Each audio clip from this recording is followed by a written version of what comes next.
আপনারা হয়তো অনেকেই জানেন না, সৌরভবাবু সিউড়িতে পশু হাসপাতালে ছিলেন 6 বছর। আমরা সেই 6 বছর ধরেই সৌরভবাবুর কাছে স্টেরিলাইজেশন করিয়ে আসছি।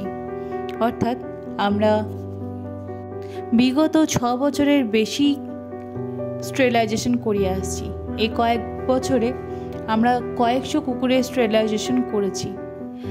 সৌরভবাবু সিউড়িতে থাকাকালীন আমাদের স্টেরিলাইজেশনের সুবিধা হতো, কিন্তু উনি বর্তমানে কলকাতায় ট্রান্সফার হয়ে গিয়েছেন। কিন্তু অসহায় অবলাগুলির মুখ চেয়ে উনি নিজের কর্ম ব্যস্ততার মধ্যেও কিছুটা সময় আমাদেরকে দেন এবং আমরা চেষ্টা করি সেই সময়টিকে সঠিকভাবে কাজে লাগানোর। আমাদের নিজস্ব ওটিতে বর্তমানে স্টেরিলাইজেশন আমরা শুরু করেছি।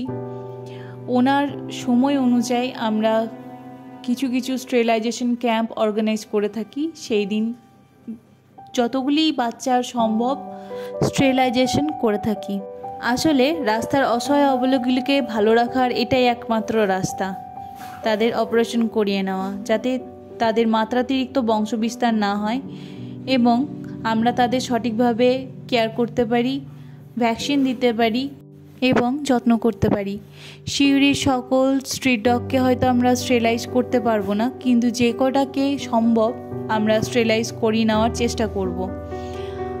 একটাই অনুরোধ, আমাদের পাশে থাকবেন, আমরা যাতে এইভাবে কাজ চালিয়ে যেতে পারি, অসহায় অবলা পশুগুলির পাশে থাকতে পারি এবং তাদেরকে আগলে রাখতে পারি, যত্নে রাখতে পারি।